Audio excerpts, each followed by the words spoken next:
Let's go ahead and get started.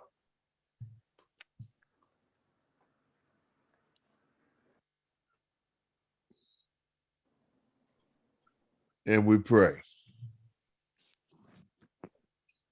In the name of Allah, the Beneficent, the Merciful, all praises are due to Allah, the Lord of the worlds, the Beneficent, the Merciful, Master of this day of judgment in which we now live. Thee alone do we serve, thee alone do we beseech for help. Guide us on the right path, the path you bestowed favors, not of those whom your wrath has brought down, nor those who go astray. If they heard your teachings. Amen. Amen. All right. In the name of Allah, the Beneficent, the Merciful, I bear witness that there is no God but Allah. Muhammad is the messenger of Allah. Thank you once again for coming back on for these word clearing sessions. We are on the we're on the word auditing, and as we were saying, as we've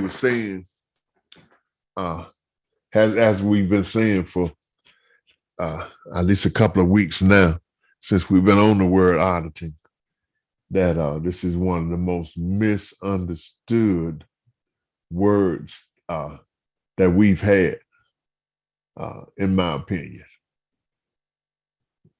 Bear with me 1 second.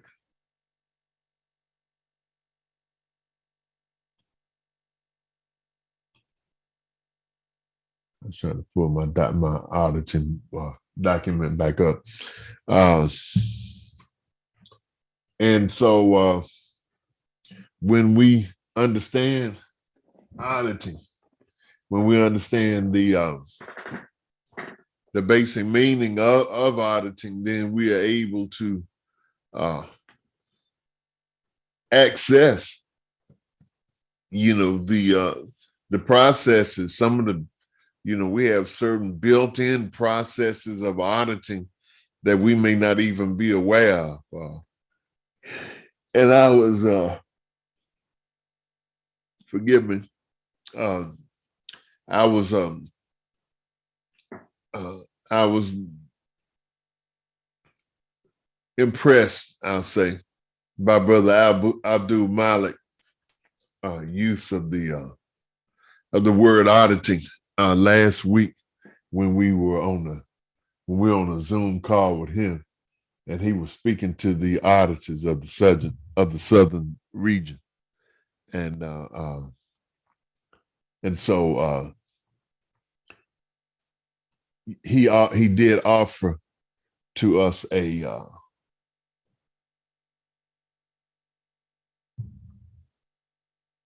somewhat, I guess, updated from him. I've certainly been following.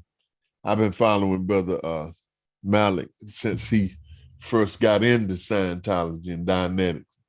And some of you may be aware of the fact that he was instrumental. He was a big part of the minister deciding to send us to the Church of Scientology to extract some of this knowledge that they have that's obviously working for them. I can remember distinctly the minister referring to them. He was talking about after observing the Church of Scientology, and he just asked a question. He didn't say, he was looking at the efficiency of their operation, and he just asked a question. He said, "Well, could it be that they are the real Muslims?" Because he was very, very impressed with the fact that somebody would be in a warehouse where they ship their books out, and then somebody make a mistake, and then they would automatically take this person to the side, and then just give them a quick auditing session. and that auditing is just good. Auditing is good in the fact that uh, it allows us to constantly take inventory of ourselves, take inventory of what we're dealing with on a day-to-day basis, mentally. Okay. So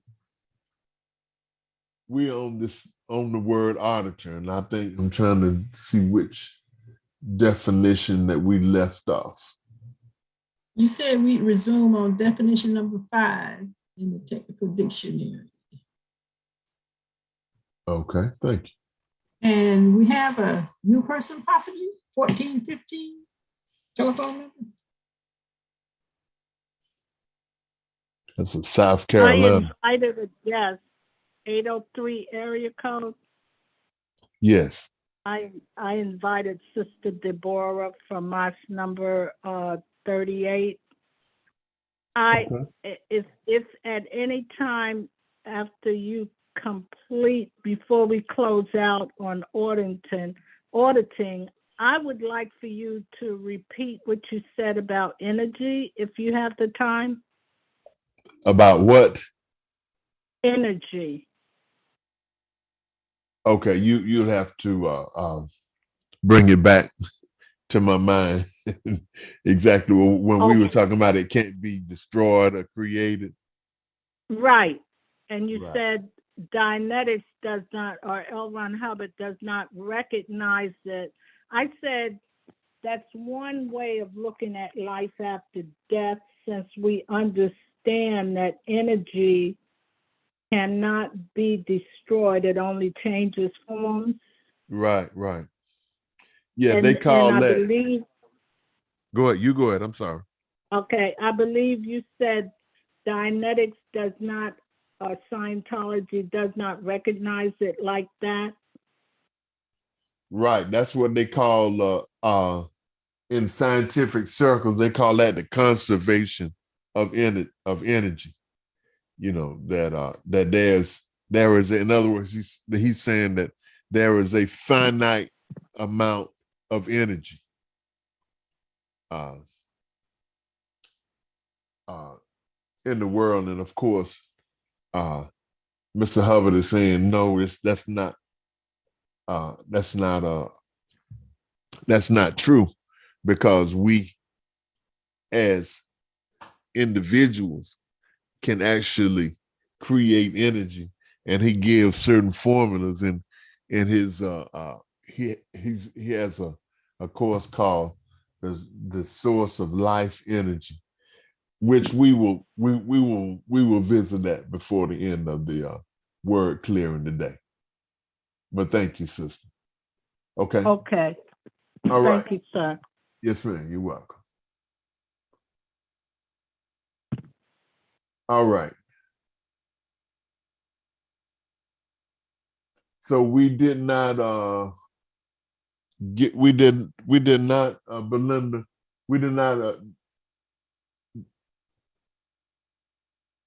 we started on 5, or we were what I wrote is what you said. We will resume on auditing definition number 5 in the technical dictionary. That's what I recall. But someone else has something else? Jump in. Well, I'm still, what I do every week when we do it, I kind of look at what I think was the last thing that we had looked at. And I'm looking at 4 here. In the second part of the definition number 4, it says an auditor is the person trained in the technology and whose job it is to ask the person to look and get him to do so. So I really don't remember going over that part of the definition. I can. Okay, are you talking from the technical dictionary or that other sheet?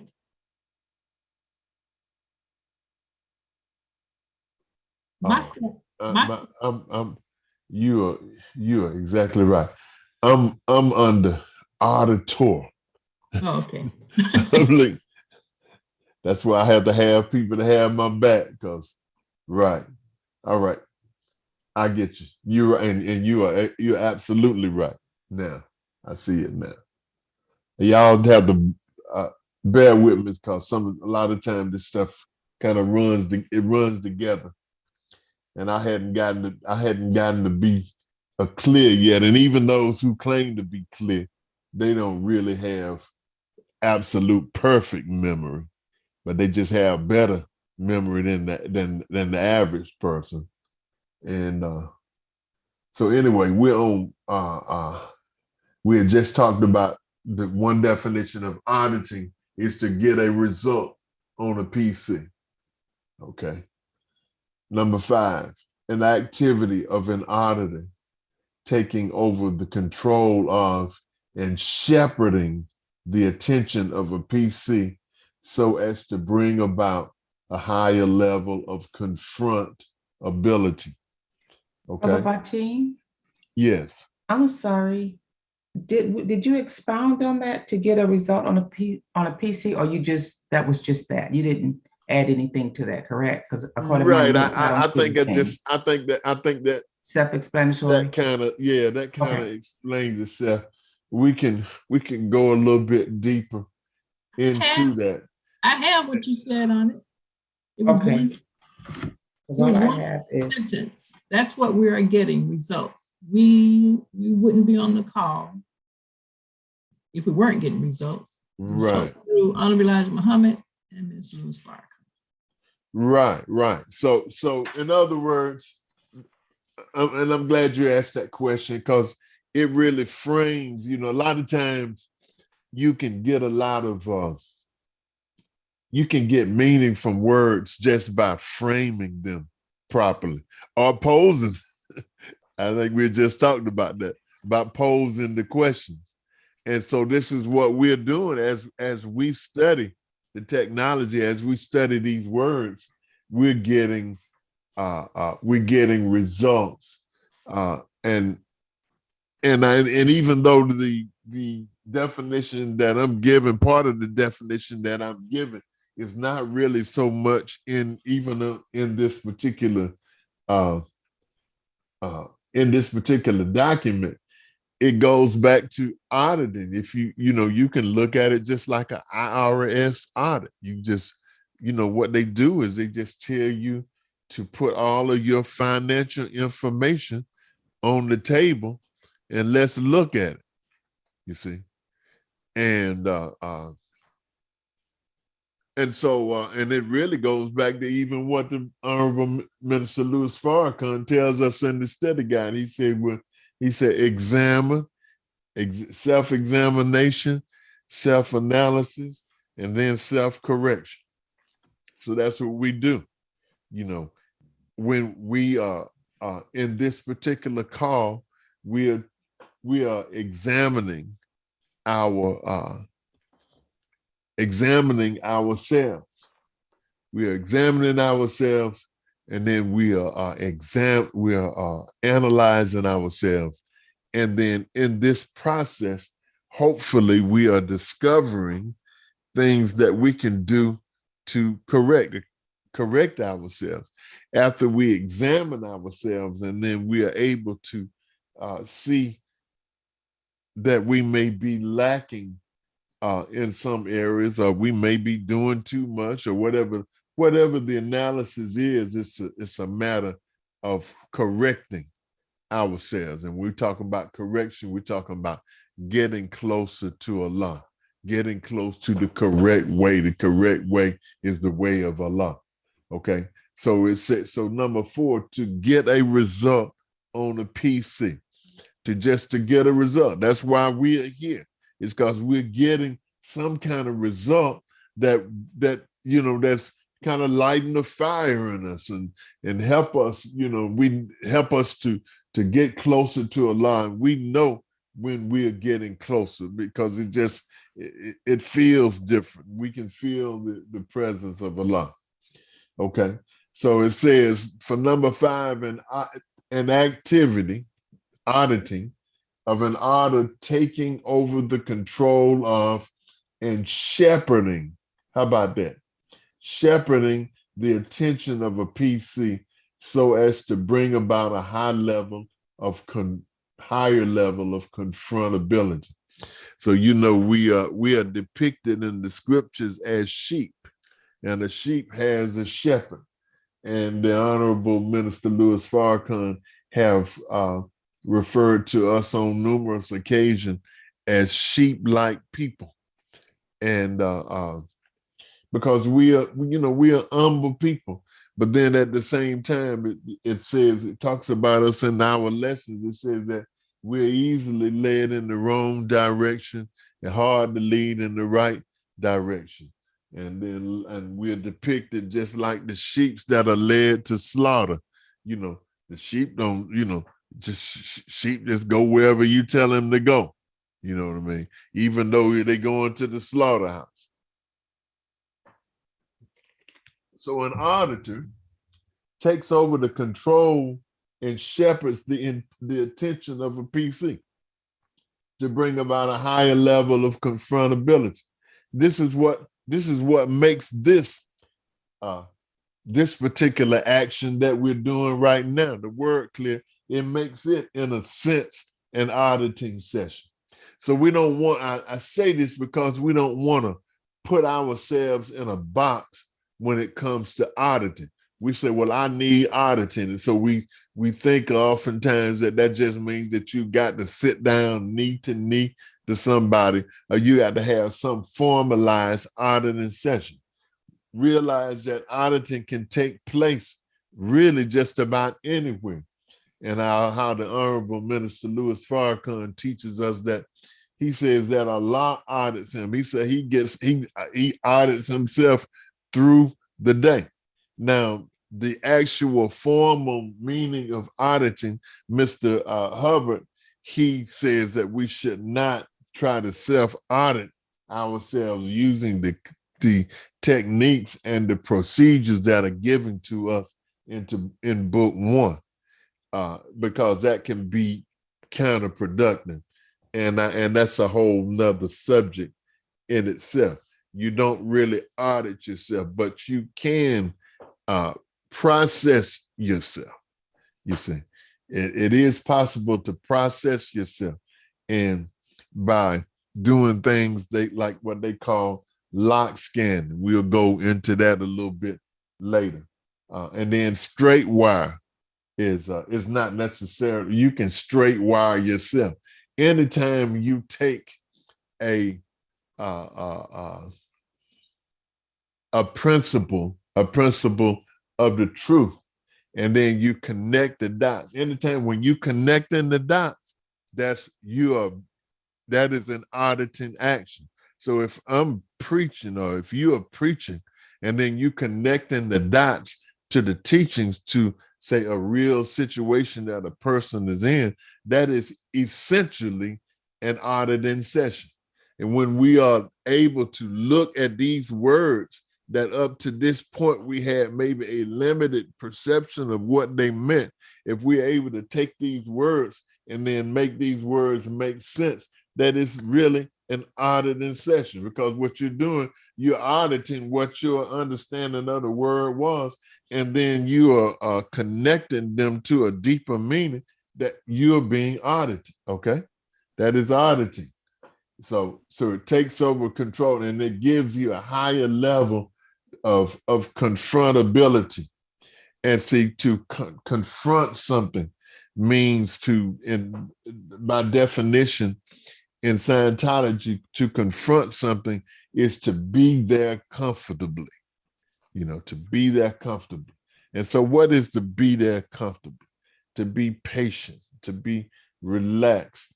In other words, for the mind to settle. If you somewhere comfortable, we're talking about comfort, and you living in comfort. When people talking about comfort, they're talking about, you're not riled up, you're not roused up. You're sitting back, and then you are in a mode of thinking where things can appear unobstructed in the theater of your mind. So you're able to confront. And when you are able to confront something, then you are able to, at the same time, see it as it is. And when you are able to see things as they are, then that gives you a different level of awareness. Because if you're not seeing it as it really is, then you're not really thinking straight. And it goes back to, in the Bible, it talks about the man who saw men as trees. And then Jesus put a little spittle in his eye. And then the man said, oh, now I see men as they are. You see, I don't see men. In other words, if I see a man, and that's how we see our enemy. That's how we see many things as a people. We look at something and then we see it as something other than really what it is. This is what's happening even with auditing. You know, we look at auditing as just being the book one auditing. And so what this process now, we're putting a little spittle on your eye. So now you can really see auditing really as it is. Auditing is something that you can essentially do for yourself. And you can let Allah be an auditor, you see. And so we'll do that. We'll go into that a little bit later when we go into the actual definition of an auditor. All right. Any questions on that? Okay. Yes, sir. I have a question. Go ahead, brother. Yes, sir. How much of that process is dependent and contingent upon the willingness of the individual to undergo the? Well, that's a good question. That's a very good question. It has to be the person audited has to be willing to be audited. And normally, if you're getting audited, it's something that comes about as your own volition, or it's a voluntary thing.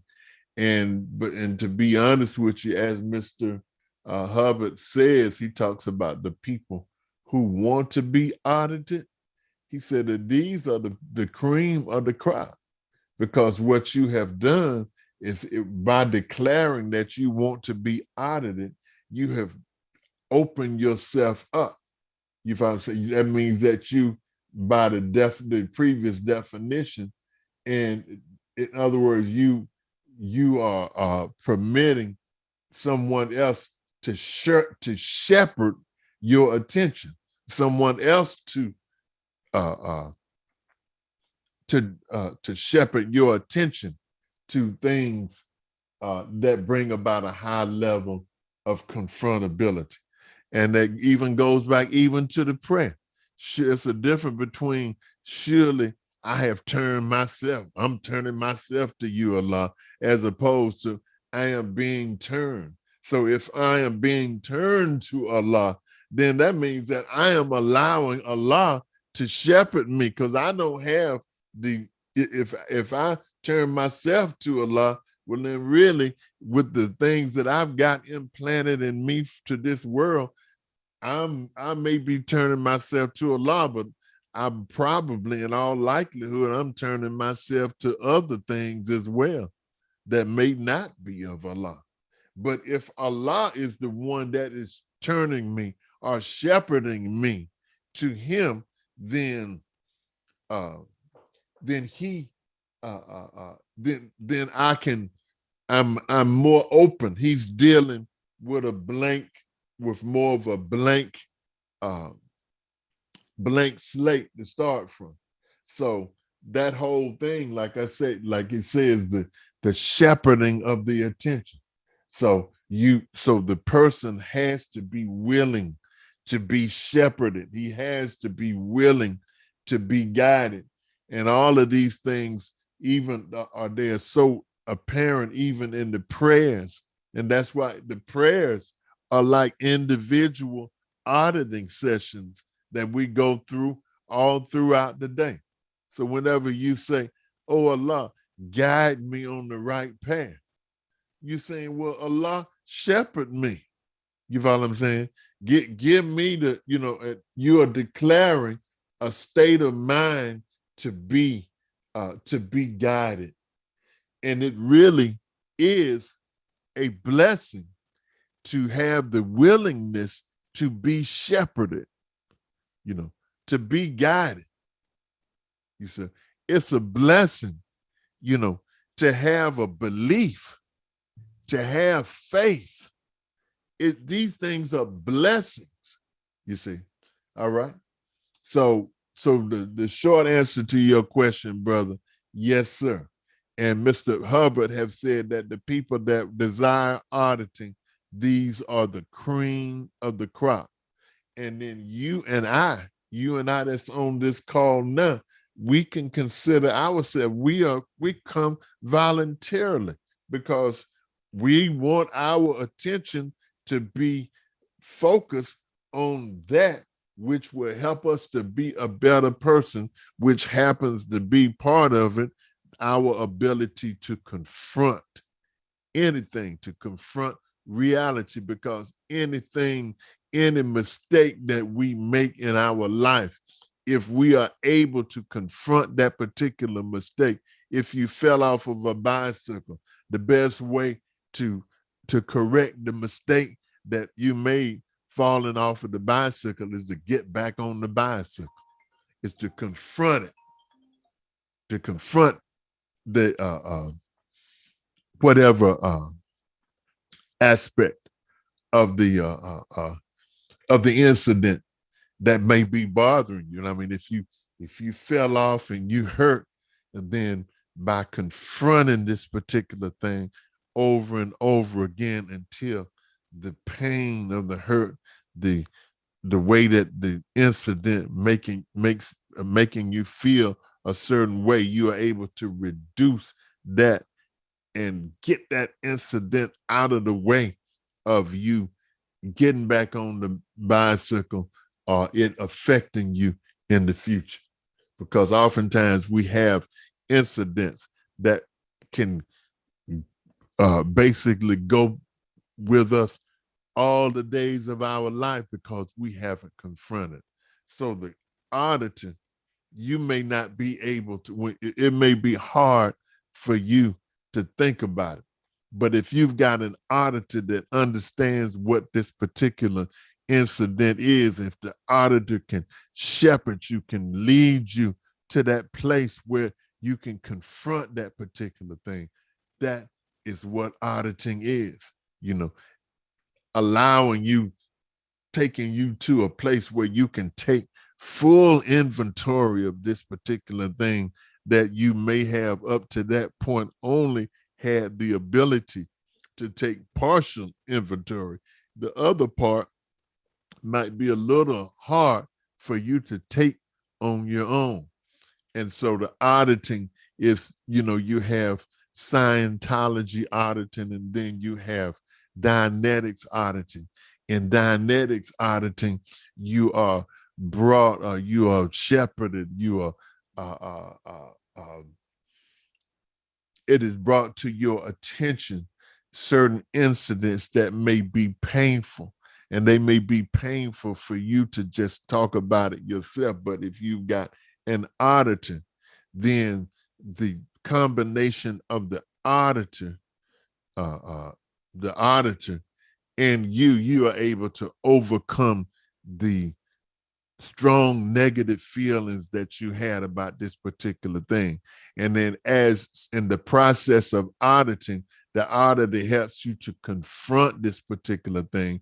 And then the more you confront this particular thing, the less aberrative effect or the less resistance that you have of this incident, or the less you feel a certain kind of way about this particular thing. And then you can eventually be able to look at this particular thing and not really be affected, and you can be objective instead of subjective. When you are subjective, you start thinking about what's been done to you, and all of the ramifications thereof. Okay. All right. So absolutely, brother Wadu, the willingness of the person to be audited is paramount importance in the process being successful, or you being able to actually get the process going. Number 6, directing the PC's attention on his own case and directing his ability to talk to the auditor. So this is why an auditor should always part of the definition of an auditor is that an auditor listens. You're listening to the PC, the pre-clear, the person being audited. You listen to them. And then so you want to guide this person you want to guide them back to the incident, and you want to guide them in a way where you want them to return. You want to get them deep into the essence of the incident, as opposed to just a memory where you're trying to put bits and pieces together of a memory. The memory is just sort of like on the surface.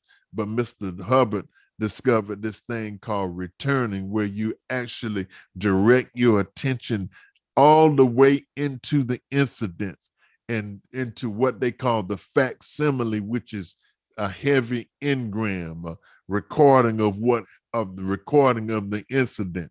And in the incident, you have all of the perceptics which the mind is capable of, even though you may not be on the level where you are experiencing them cognitively at the present.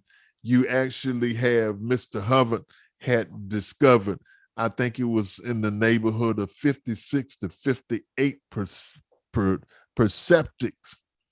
And I'm sure that they're probably more than that, but a whole lot more than the 5 senses that we're taught of in school. So when you go back in auditing, when you asked to go back to an incident, you're asked to, you say, well, what do you see? All right, so what do you see? So now you're going into the bank of the array of thoughts of this incident, of what your sight perceptive is. What do you feel? What was the temperature? What did you smell? What did you feel? What is the tactile? What is the somatic? So by going through all of these different perceptics, you are able to, in a more detailed fashion,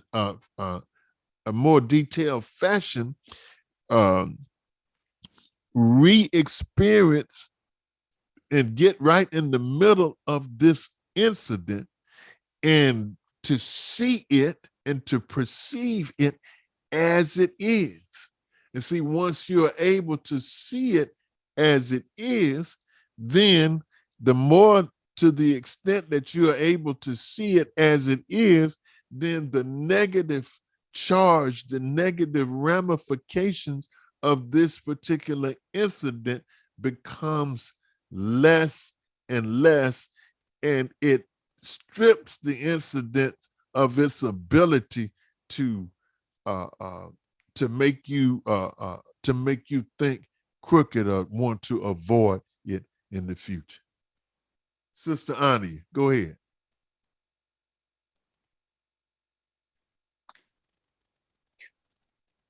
Assalamu alaikum. My comment was regarding all of what you were saying about confront and willingness the willingness to be audited. Yeah. It reminded me of the other day, I was reading in the Dianetics book, and when I read the paragraph, got a little sleepy, and I had to go back and start the few sentences again. Same thing happened. So I was like, well, I looked through to see if there was a word there that I thought that I didn't understand and didn't see any. And I went through word by word. I'm like, no, there's nothing here that, that I didn't know the meaning of. So where the willingness came in was the willingness to submit to the fact that if I dozed off while I was reading it, there had to be something there. That's what the process says. So I went through again, and this time just whatever word that it just seemed to be like a little tiny bit of a charge there. I said, well, look it up, and even though you know what it means, just look it up anyway, submit to the process. And I did that, and I started reading again, got further down, and then dozed off again. So I did that again, looked for the charge on the word and looked it up. And even though I knew what it meant, then I went through the whole paragraph without the dozing off part. And it just made me think about it, because I was willing to submit to the process, even though I thought that I knew what the words meant. And I was able to be there comfortably, as you described the word confront, about being there comfortably, and faced it in a calm manner without being frustrated about the whole thing, and just allowed myself to just see it as it was. So I'm in agreement with what you were saying, Yes, based ma'am. on that experience that I had.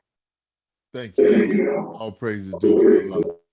And if you will look in the technical dictionary, it's confront is an action of being able to face, the ability. So this is what the auditing does.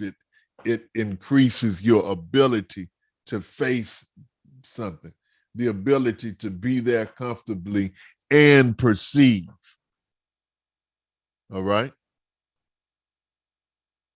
To confront itself is a result and an end product.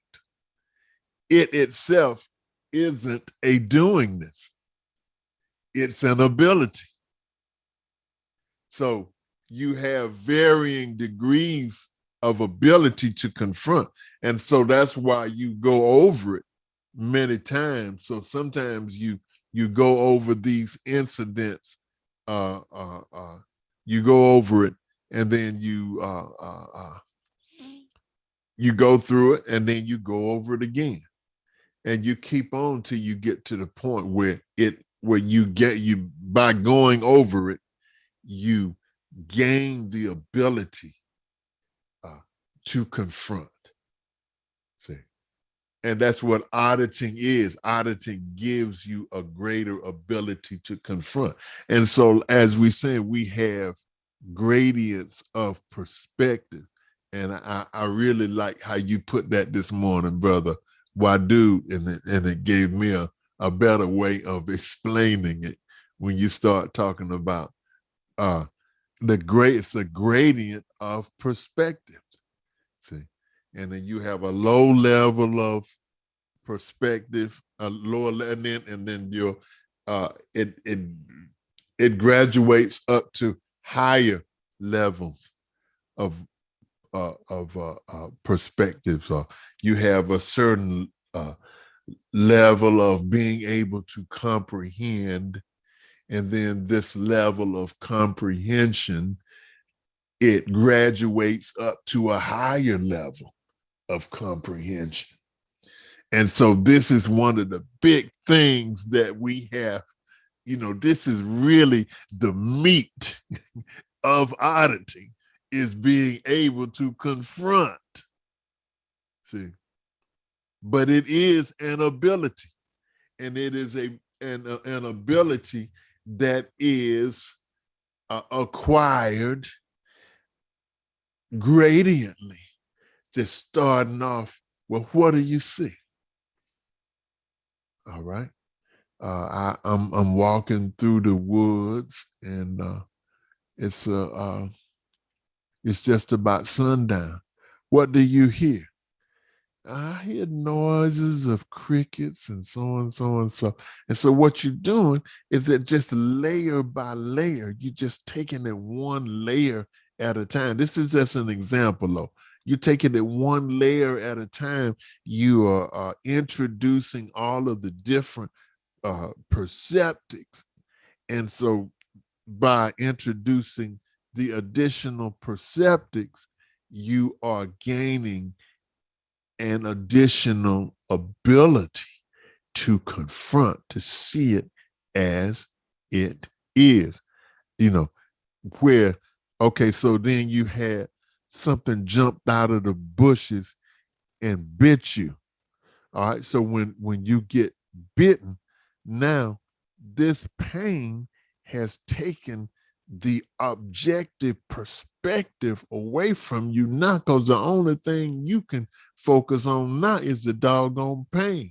So the oddity helps to guide you through all of the different aspects of the experience. And even though it is painful, you keep on going through it. And the more you go through it, the less painful it gets. And you will find in everyday life, now it may not work all the time, but in most cases, if you get a pain somewhere, if you concentrate your mind on that pain goes away, at least for me. If I find myself in pain, and generally when we find ourselves in pain, we have a tendency to kind of want to run away from it, because we don't nobody like pain, you know? So I think that's a good example of it. Thank you so much for that question, sister. Excuse me, that comment, Sister Ania. Sister Tina? Yes, sir. Sister Ania, she made me think of the same thing when I went through last night. I had 3 wrong in my lesson 1, so I had to correct something. He said it was incomplete, and he said to read pages 14 to 21. That's a lot of reading. So I got upset, and I was fussing to myself, and I said, "Got to do all this reading after I did all this reading already," and, you know. So So I looked at myself and I said, "Oh, I'm bringing my tone scale down, but I'm bringing my tone level down by fussing."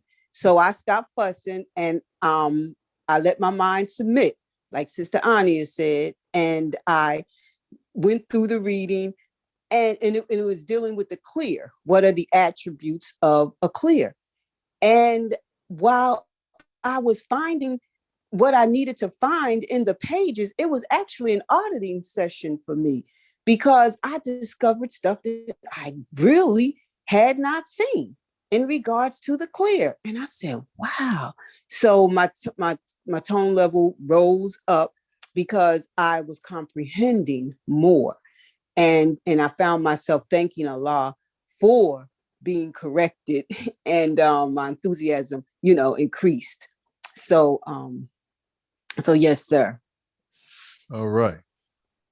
Praise be to Allah. Yeah, well, like I say, when we understand the process, I guess there is somewhat of a danger in, because you know how we are, you know how us scientists are. It seems like it's easy for us to overthink stuff. And I think that is one thing that we have to be aware of. Sometimes we just overthink stuff.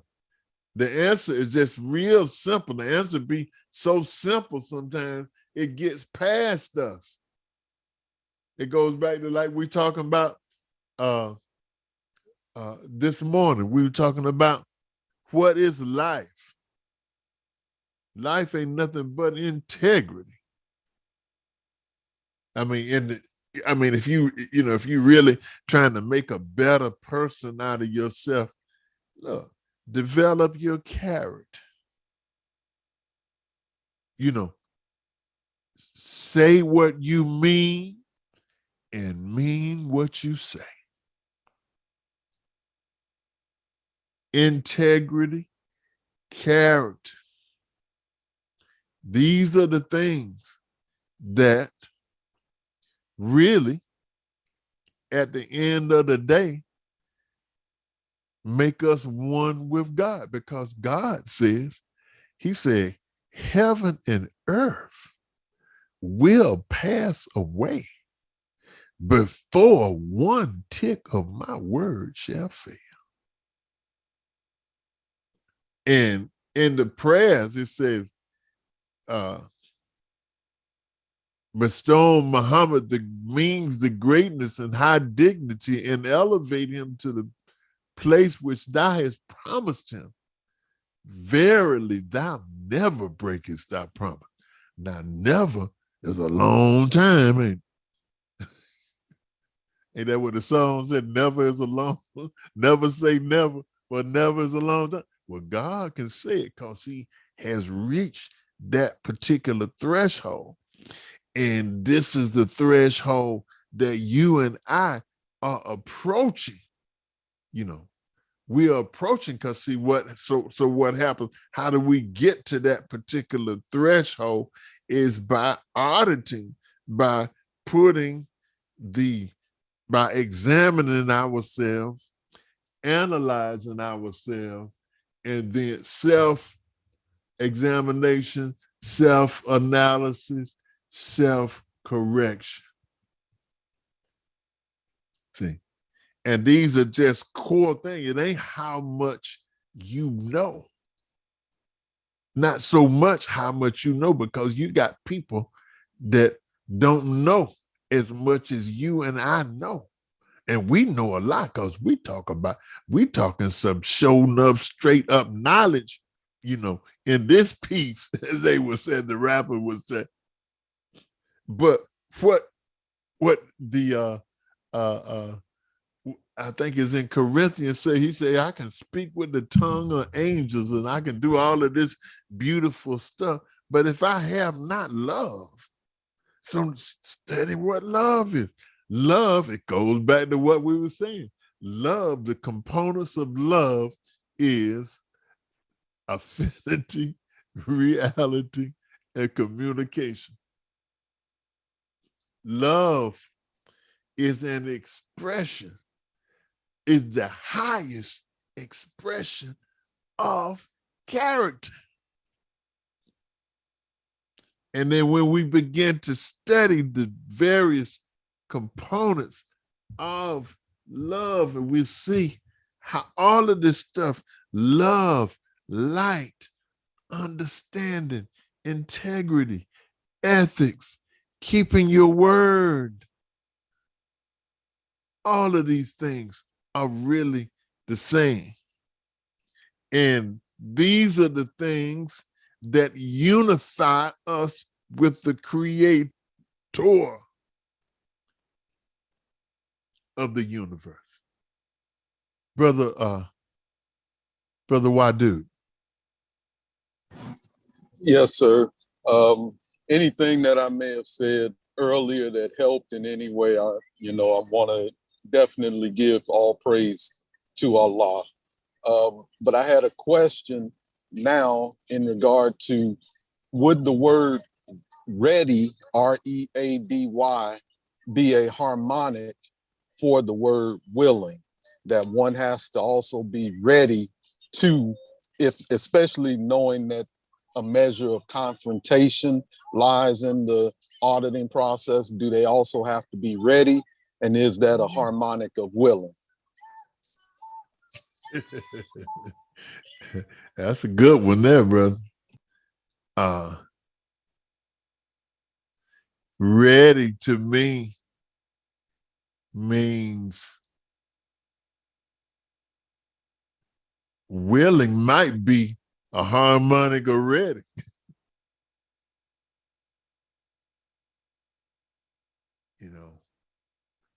I don't know. I have to think of that a little bit more, but they are definitely in the same word families, because when you say ready, to me, I'm hearing zero. When you get ready, when a race takes place, what they say, on your mark, ready. So you at zero. You know, willing, if I'm willing, and then maybe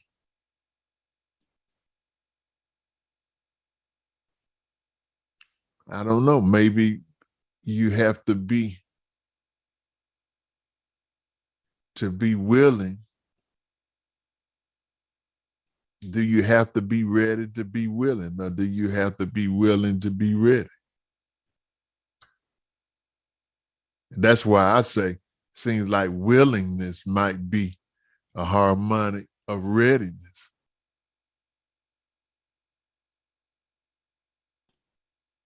Because it seems like the willingness may come after the readiness. It's something to think about. Something to think about. I'll certainly think about it more. That's a very, very interesting point. May I ask a question, Brother Bateen? Yes, you may. If ready would be zero, and we say willing would be like I'm willing to go. Mm-hmm. So willing means that you are ready to do whatever that is that you have investigated, researched, or made up in your mind that you're going to commit to. So not only are you ready, you're willing to go forth with that, whatever it might be. And that's all I want to add. Yeah, like I say, you know, for me, for me to articulate it the way I would like to articulate it, I need to think about it a little bit to just kind of see where it is, because it does seem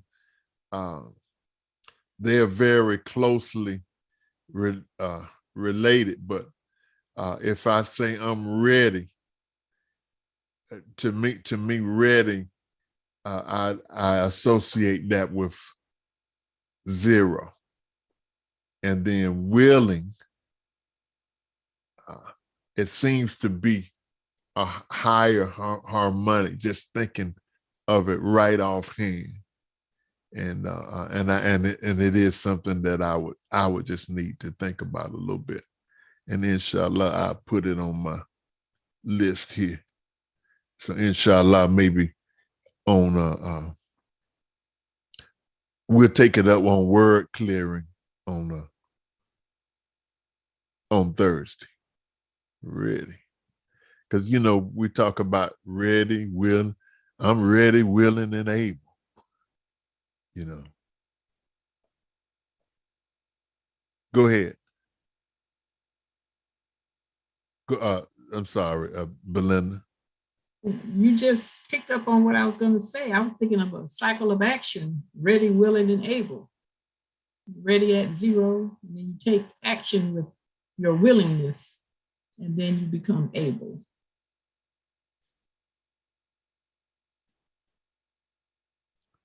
That's an interesting way to put it. So when you start thinking about, if you got you say ready, we'll just say ready for what? All right. So if you got thought, emotion, and effort, willing, where would willing fall? Would that fall in the emotion? That's my thought. What emotion would you think? I could be, I don't know where it is on the tone scale, but when I'm willing, I'm eager. I could be enthusiastic. I was going to say enthusiastic, yes. Like you were talking about this race. So I'm getting ready to run the 100. So okay, y'all continue that. I need to run to the restroom right quick. That tea again. Go ahead, run that race, Sister Belinda. Yeah, so you have thought that I'm going to run the 100, so that you're ready. Like he said, you on the box, you're at 0. And my emotion, I'm willing to run this race and win it. I'm enthusiastic. And then if I make it across that finish line first, then I was able. And then that would take me to that tone 40. I made it. I'm serene with that. Yes, ma'am. And then the cycle could start over again with the next race.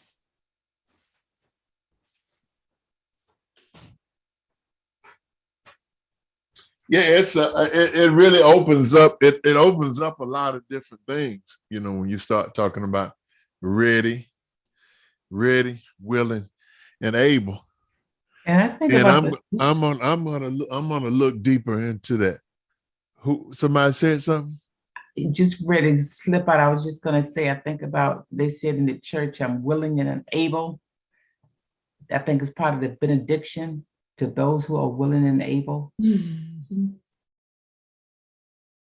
It's a scripture they talk about God who's willing and able to keep you from falling. Yes. Well, You've not Sister heard that, Belinda, Brother Bartini? Huh? Someone said something. Yeah, somebody said something. oh, that was me. I was going to say, talking about that 100-meter dash, Sister Belinda. Now, being the sprinter that I was, in my mind, my thought, I'm ready. In my mind, I'm ready, but my body is not ready. And I'm definitely willing because I got very enthusiastic about it. And am I able? Yes, because I was a champion sprinter, but I need to train, so I got to put in some effort. Yes, ma'am. Yeah, they're different. Like I said, they're different gradients of perspective, even on that particular thing right there. And I feel like I need to think about that a little bit more. So we'll, inshallah, we will take that back up.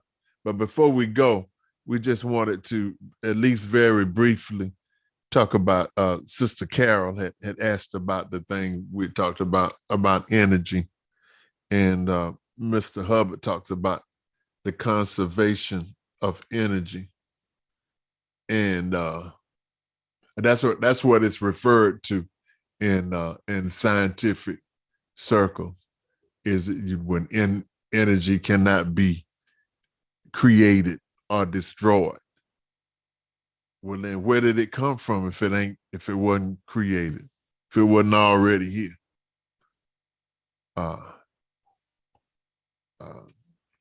And that's what Mr. Hubbard is saying. He's saying that actually that we are energy production units. And he says that energy can be created, our energy is created whenever there are differences, when there are differences of energy potentials, when those entities that have different energy potential are brought together. For example, with a battery, you have a positive and a negative terminal. And it is the interaction between the potential energies of these things that actually create the energy. So you can create energy just by bringing different energy potential together. That can somewhat explain maybe even the attraction between a man and a woman. A woman has certain energy potential. The man has certain energy potential. And then when they come together, then you got energy. That's what happens when men and women come together. That whole yin and yang thing happens. Synergy. And I forgot, was there something else that I said that you wanted me to elaborate on with that, Sister Carol? The way I was using energy to talk about life not ending and how you come back. If energy is at the root of life, and I said, what did I say? Energy cannot be destroyed, it only changes form. So I was saying, couldn't I look at life coming back, that death is Right. not the end of life. It comes Right. back and changes form. And you said, Brother Mr. Hubbard looks at energy another way, not like that. Right. Yeah, he doesn't look at energy being the root of life. Energy doesn't really have energy is part of the physical universe, which the physical universe is the creation of Allah. The creation of Allah is matter, energy, space, and time. That's where we get that acronym MEST. Matter, energy, space, and time. So it is created. I'm sorry. So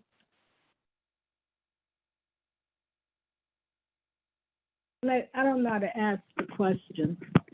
Yeah, well, just think about it for a minute. We'll hang on for a minute. But the thing is that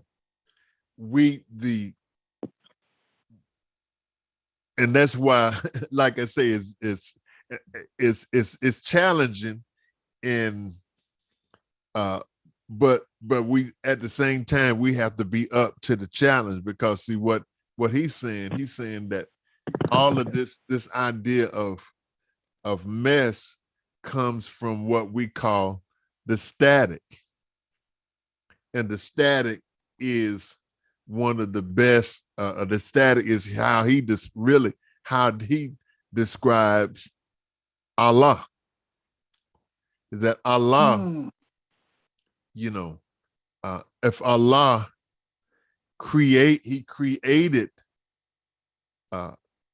he created matter, energy, space, and time. And when you start talking about, especially when you start talking about matter and energy,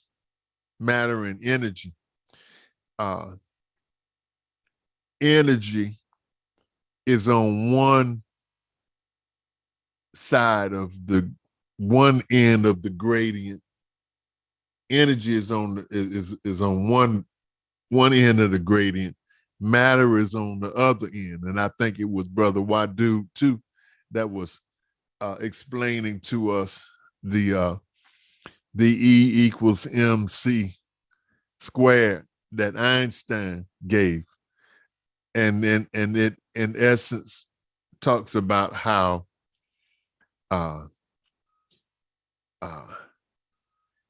energy condenses into matter. Our energy is a higher expression of matter, that there are particles. See, matter, when you say you got a table, then you got solid particles. Or say, like when you got water, if you got ice, you got the particles of water are solid. They are condensed. And that's why you have a condenser in an air conditioner, because when it's the more condensed water is, the colder it is. And then you have the liquid form, which is less condensed, which you can swim in it, wade in it, you can bathe in it, or whatever the case may be. And then you have an even less condensed manifestation of water, which is steam. So all of this is the particles being condensed. And then an energy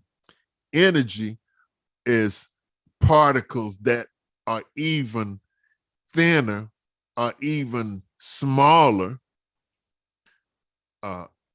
smaller than gas. And then okay. You get me? Yes, sir. Now I'm gonna ask my question. Go ahead. Now. I think I can form. So when I say talking about life forms coming back because energy cannot be destroyed, so now I'm understand it just changes its form. Okay, but we can, are you saying that according to Mr. Hubbard, we can't individualize energy, say like my energy can't go and change its form and come back as a different person, as I was trying to use that as a way of okay. Yeah, I see what you're saying, and I can remember expressing that same thing to my mother when some years ago. The soul, the spirit, is beyond the realm of energy. Energy is still a particle. Energy is still part of creation, where it's part of the interaction between the static and the physical universe. It is outside of the physical. In other words, well, energy and the static are in two different domains. The static is the creator, and energy is something that is created. So if it can be created, then it can be destroyed. I guess and from the same perspective, they say that it can't be, if it can't be created, then it can't be destroyed. So what Mr. Hubbard is saying is that it can be created and it can be destroyed. See, Okay. but energy is a creation. That's what he's saying. Where the commonly accepted, what we learn in school, is that it is neither created nor destroyed. And so we're saying, well, then I'm saying, and I guess what Mr. Hubbard is saying was, then, well, then what is it then? If it wasn't created, where did it come from? Or what is the basis of its existence? But that's something that we have accepted. We have accepted that it can't be created, and it can't be destroyed. Okay, so in Dynetics talk or speak, I was making energy the cause but energy is really an effect. Absolutely. Absolutely. Okay. It is okay. creation. Mm, Mhm. okay. Anything that is physical and energy is definitely physical Mm-hmm. in nature. You know what I'm saying? Energy is a physical entity. Therefore, it was created. But the creator is not really physical. The static has no wavelength, no place, no time.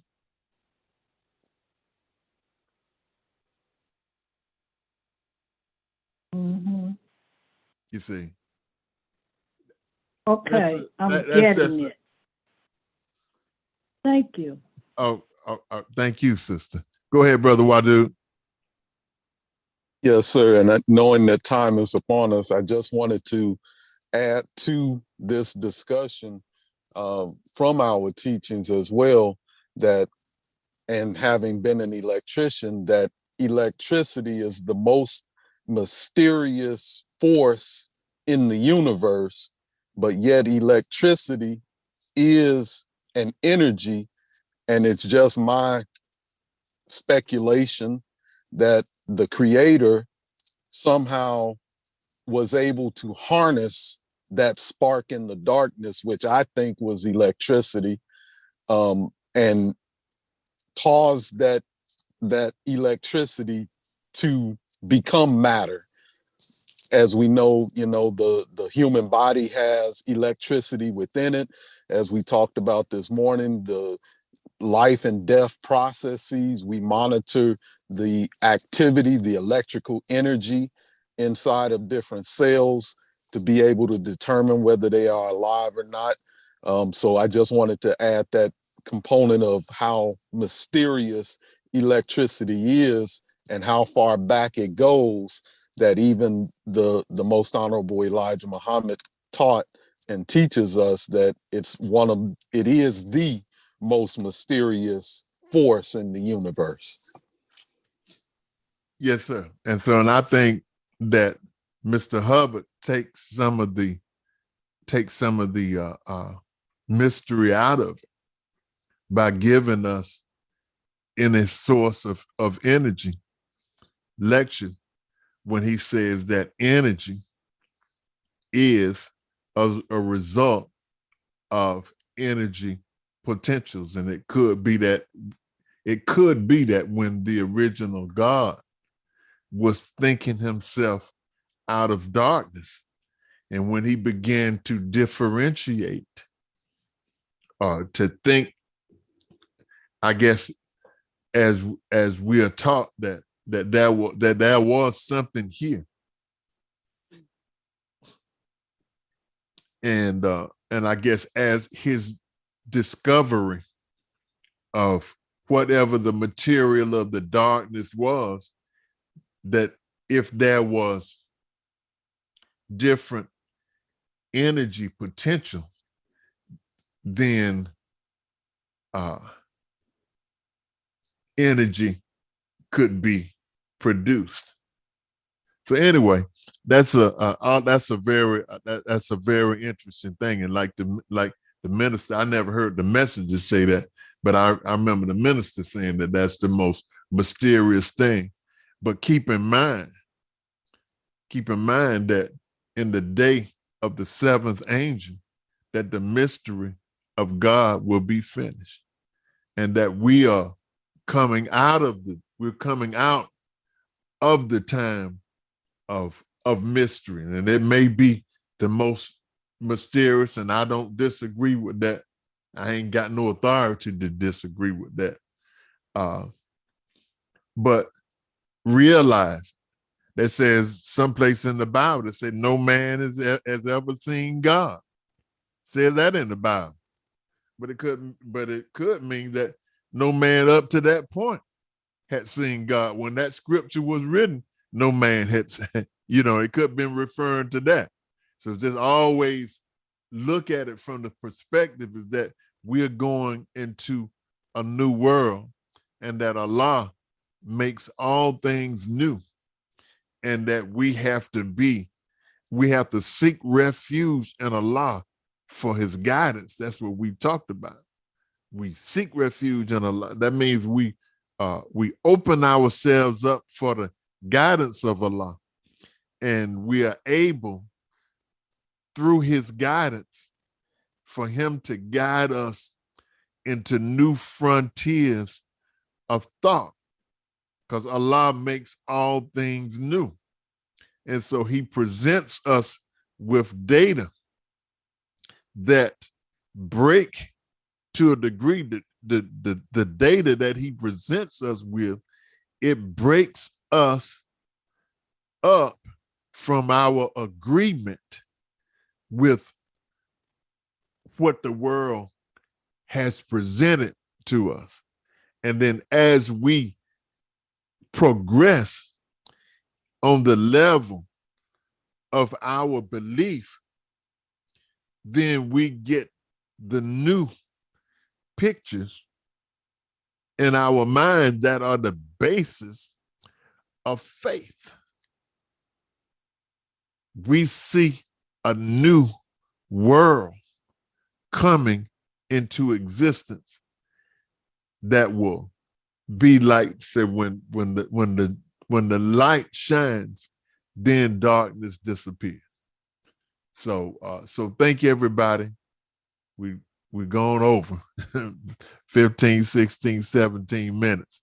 And I'm gonna do a little thinking on this thing about exactly where readiness and willingness, where they reside on the either on the tone scale or on the effort scale, or wherever we need to put them. So may Allah bless each and every one of us with the light of understanding. We'll be back for STW on Thursday at 10 a.m. and back for the word clearing, inshallah, at 1. May Allah bless each and every one of us as we close out in prayer. Attention, prayer. And we pray. In the name of Allah, the beneficent, the merciful. All praises are due to Allah, the Lord of the worlds, the beneficent, the merciful, master of this day of judgment in which we now live. To thee alone do we serve, and to thee alone do we beseech for aid. O Allah, guide us on the right path, the path you have bestowed favors, not of those whom your wrath has brought down, nor those who go astray. Amen. All right, brothers and sisters, go in peace. Assalamu alaikum. Wa alaikum salam.